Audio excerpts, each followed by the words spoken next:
able to pay the mortgage, tired of not being able to go out to the restaurant I went out to, or we would go grocery shopping and I had a budget. I got tired of not being able to juice. I couldn't juice. I didn't have the money to juice. I wanted to work out like everybody else, but I didn't have time to work out. Now my wife only works 12 hours a week. I wanted to live that life. And CJ will tell you, since our company has become a multi-million-dollar company, I've not bought a new house. I haven't bought a new car. I don't have a lot of stuff, a watch and jewelry. I don't have stuff.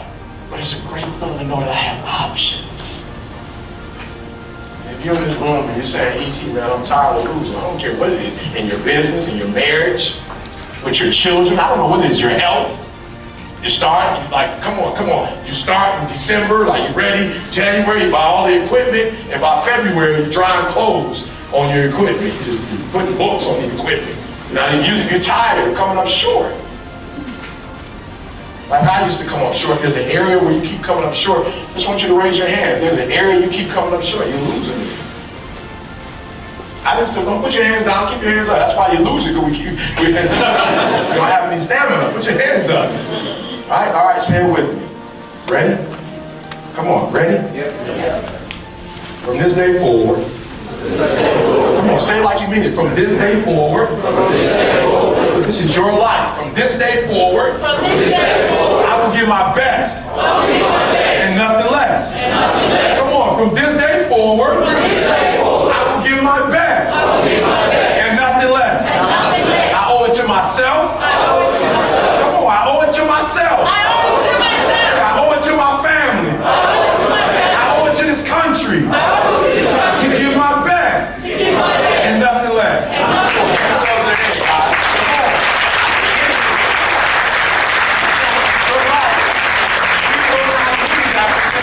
We will not lose. We will not lose after today. What do you mean by that? We will give 100% effort. And what I'm trying to tell you is, you don't have to be phenomenally skilled. But if you are phenomenally willed, meaning that you put forth effort every single day, you will win. You cannot be stopped. There is no obstacle that can stop you when you will not stop. There is no obstacle that can come before you if you say, I refuse to quit.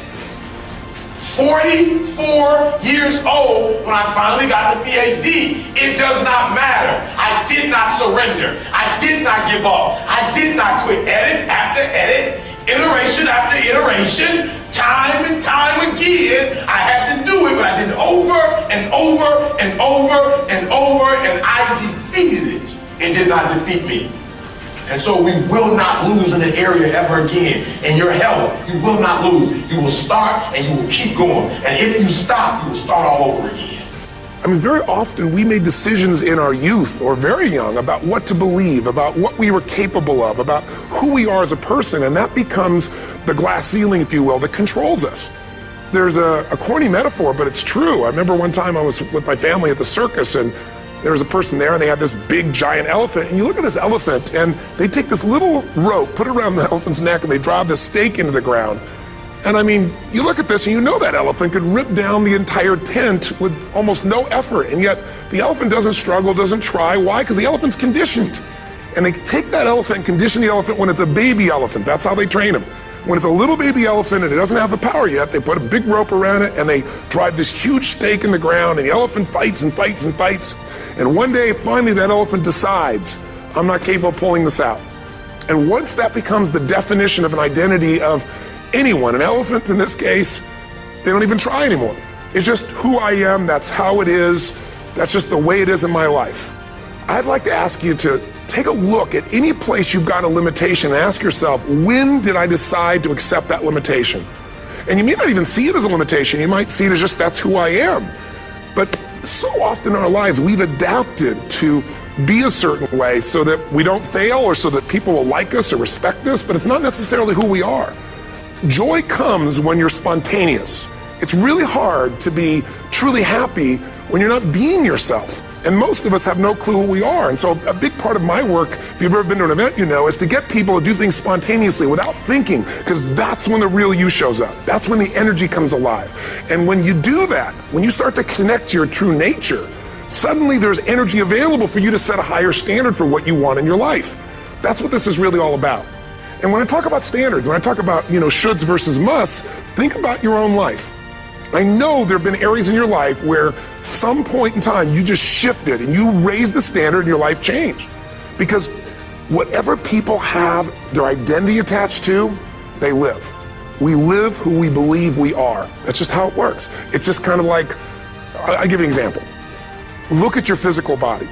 Your physical body today is an absolute reflection of only one thing, not your goals, not your desires, but your standards. The identity you have for yourself. If your standard is you're an athlete, then there's a certain amount of strength, a muscle tone, and energy that's available in your body on a regular basis because that's who you are. And so you do whatever's necessary to maintain that identity. Again, the strongest force in the human personality is this need to stay consistent with how we define ourselves. Because if you don't know who you are, you wouldn't know how to act. Should you even bother improving yourself? And I think the answer to that is something like, so you don't suffer any more stupidly than you have to. And maybe so others don't have to either. It's something like that. You know, like there's a real injunction at the bottom of it. It's not some casual self-help doctrine. It's that if you don't organize yourself properly, you'll pay for it, and in a big way, and so will the people around you. Now, and you could say, well, I don't care about that, but that's actually not true. You actually do care about that, because if you're in pain, you will care about it. And so you do care about it, even if it's just that negative way, you know. It's very rare that you can find someone who's in excruciating pain who would ever say, well, it would be no better if I was out of this. Sort of pain is one of those things that brings the idea that it would be better if it didn't exist along with it. It's incontrovertible. So you get your act together so that there isn't any more stupid pain around you than necessary. Well, so then the question might be, well, how would you go about getting your act together? And the answer to that, and this is a phenomenological idea too, it's something like, look around for something that bothers you and see if you can fix it.